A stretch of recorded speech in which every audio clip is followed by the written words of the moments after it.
My wife thought the nanny cam was off. What I overheard her saying on the phone destroyed two families in 5 minutes. We had just put our 18-month-old daughter down for her nap, and my wife, Clara, always insisted on switching off the monitor right after, claiming it gave her a headache. I was in the office searching for my phone charger when I heard her voice, low and conspiratorial, coming from the bedroom. She hadn't turned the monitor off. She had only muted the volume. The visual feed was still going, and the audio recording was running straight to my phone. "Yes, I'm sure he's gone for the afternoon," she whispered. "I miss you too, honey. Is your wife busy this weekend? Because I just told my husband I'm going to a yoga retreat so we can finally have that time at the cabin. I love you too, Tyler. Tyler. My brother." Wait, stop right there. You guys, you cannot miss what happens next. The sheer audacity. Seriously, if you're already glued to this story, smash that like button and hit subscribe right now. This is one of those legendary finales, and trust me, you want to be here when the walls come down. Okay, back to the betrayal. I stood there, frozen in the hallway of the house I paid for, clutching a phone charger that felt like it was burning a hole in my hand. My heart didn't just break. It evaporated. For a second, I thought I was having a stroke. I stared at the screen of my phone, watching my wife, the woman I'd worshipped for 5 years, the mother of my beautiful daughter Lily, twirling her hair like a teenager in love.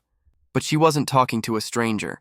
She was talking to Tyler, my golden child brother, the one person my parents had placed on a pedestal since the day he was born, while I was just the sturdy, reliable furniture they rested their feet on.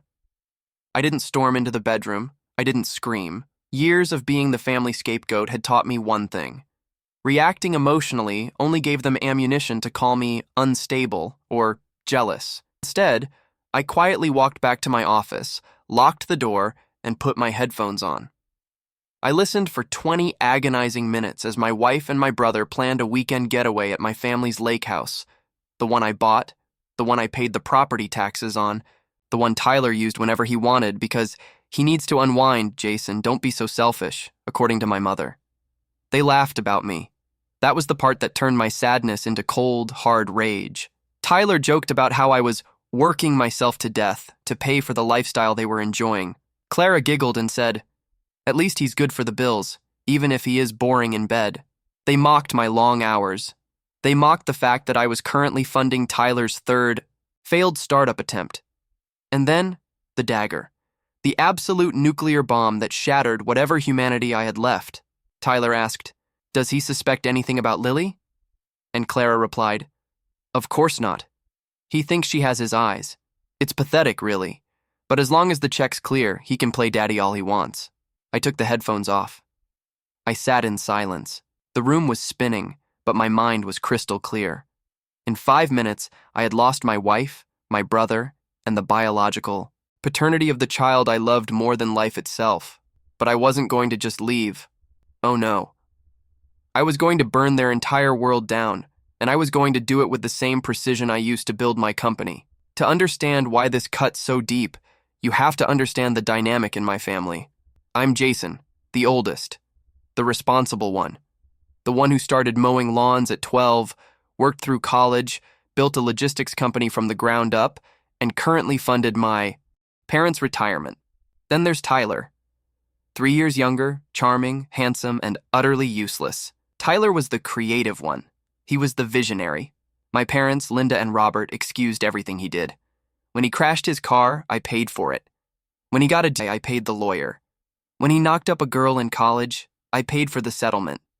My parents always told me, "You have so much, Jason. Why can't you share with your brother? He helps family, but help only." Flowed one way, upstream, from me to them.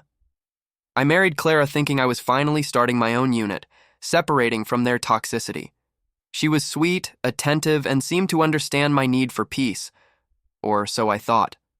Turns out she was just another parasite looking for a host, and she'd found a kindred spirit in my brother. After overhearing the call, I didn't confront her. I walked downstairs, kissed Clara on the cheek, and told her I had a sudden crisis at the warehouse and would be home late. She looked relieved. She practically pushed me out the door. I didn't go to the warehouse. I checked into a hotel downtown and called 3 people, my lawyer, a forensic accountant, and a private investigator. The next 2 weeks were a blur of calculated acting. I played the role of the exhausted, oblivious husband perfectly. I asked Clara how her yoga retreat planning was going. I transferred money to Tyler for his business expansion when he asked, just to keep him comfortable. Meanwhile, my team was digging. And what they found was worse than I could have imagined. The forensic accountant discovered that over the last 3 years, Clara had been siphoning money from our joint accounts into a separate account under her maiden name, roughly $50,000. But the real kicker was the credit card statements. I had given my parents a credit card for emergencies. Looking at the itemized list, I saw charges for hotels, dinners, and jewelry that matched the dates Clara was supposedly on girls' trips. My parents weren't just turning a blind eye, they were actively funding my wife's affair with my brother using my money. The pie came back with photos. High-resolution, 4K proof of Tyler and Clara at restaurants, kissing in parks, and entering hotels. He also got something else, a discarded coffee cup from Tyler. I had swabbed Lily's cheek while Clara was in the shower one morning. The lab results came back on a Tuesday. Probability of paternity, 0%.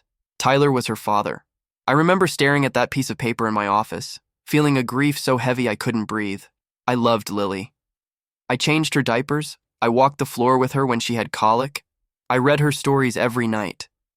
She was my daughter in every way that mattered, except biology. And they had stolen that truth from me. They had let me bond with a child that was a living symbol of their betrayal. The urge to kill them both was strong, but the urge to see them destitute was stronger. The timing for my revenge was provided by my mother. Her 60th birthday was coming up. Naturally, I was paying for the party. It was going to be a lavish affair at a country club, with all their friends, our extended family, and Tyler's wife, Sarah. Poor Sarah. She was a sweet woman, a nurse who worked double shifts to support Tyler's delusions of grandeur while he spent his days networking, sleeping with my wife. I decided the party would be the stage. In the days leading up to the party, I started moving assets. I owned the house Clara and I lived in. I bought it before we were married, and thanks to a watertight prenup, the only time I ever defied my parents was getting that prenup. She had no claim to it. I also owned the house my parents lived in. They paid rent, but they were usually 6 months behind, and I never collected. I initiated eviction proceedings for both properties, set to be served, the Monday after the party. I removed my name from every joint account.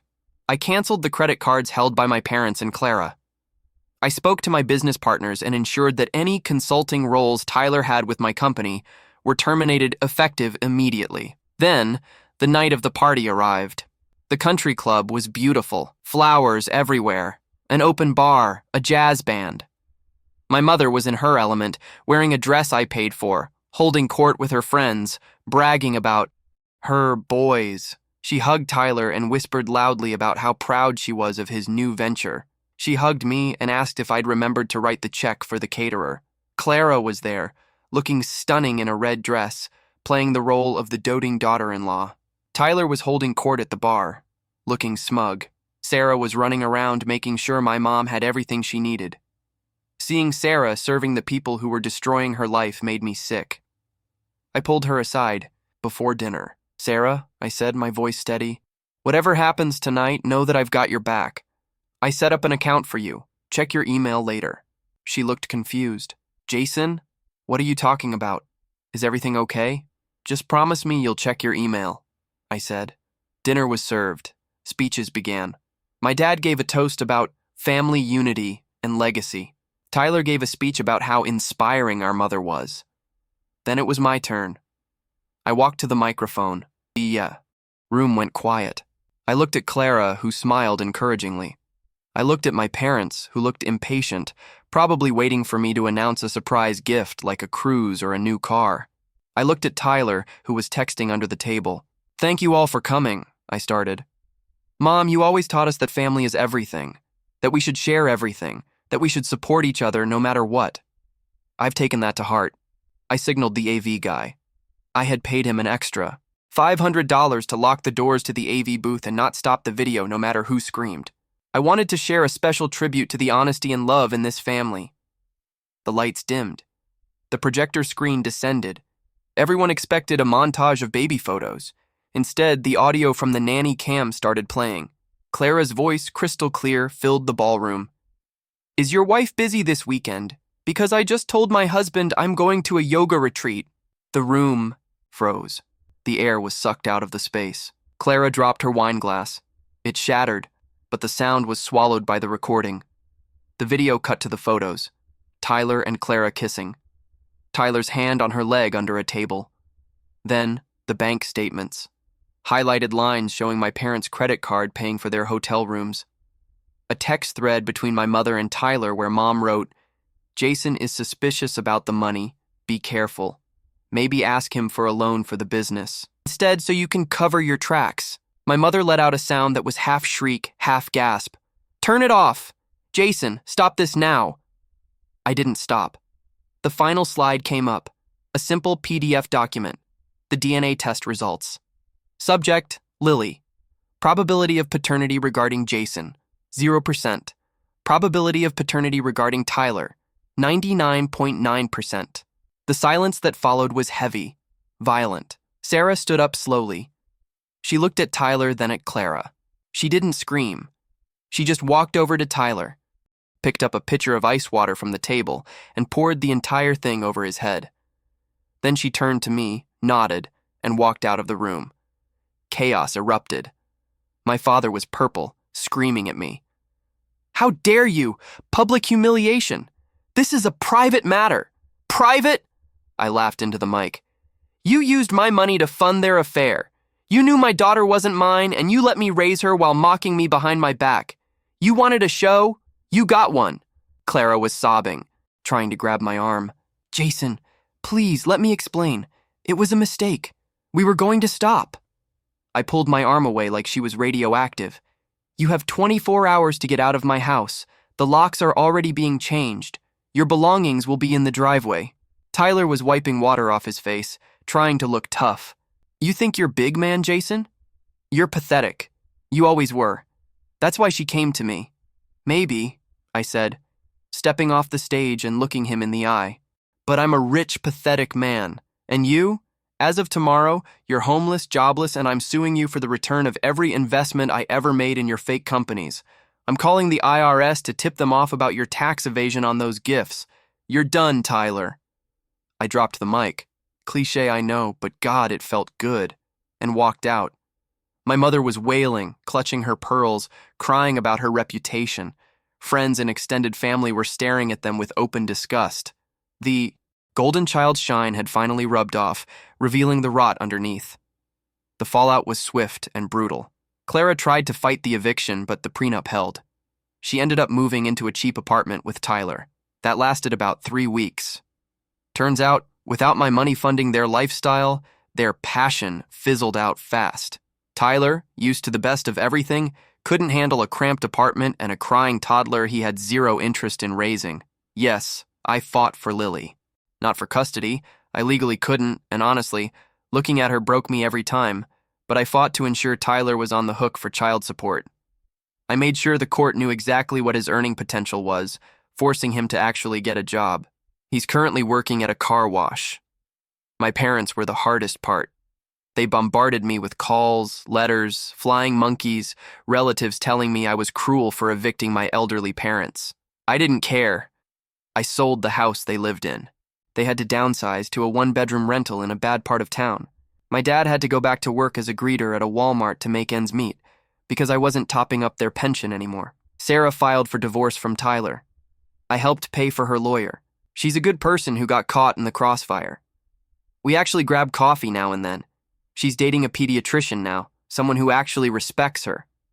As for me, I sold my house. Too many ghosts. I sold the lake house, too. I liquidated everything that tied me to that city. I moved my company headquarters to the coast, a place I'd always wanted to live, but Clara said was too windy.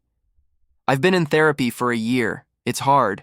The trust issues are massive. Sometimes I wake up in a cold sweat hearing that whisper from the baby monitor. But then I look out my window at the ocean. I look at my bank account, which is growing exponentially now that I'm not supporting 4 parasitic adults. Last week, I got a letter from my mother. No return address, but I knew the handwriting. It was a 4-page guilt trip about how they're struggling, how Dad's back hurts, how Tyler is depressed, and how God doesn't like ugliness. She ended it by asking for $5,000 to fix their car. I took the letter, walked out to my balcony, and lit it on fire. I watched the ashes drift away in the wind. They thought I was useless. They thought I was just a bank account. They didn't realize that by forcing me to be the responsible one for my entire life, they had trained me to survive without them. But they never learned to survive without me. I took a sip of my wine, blocked my mother's new number, and went back inside. The nanny cam in my new house is off, because I live alone. And for the first time in my life, the silence doesn't feel lonely. It feels like freedom.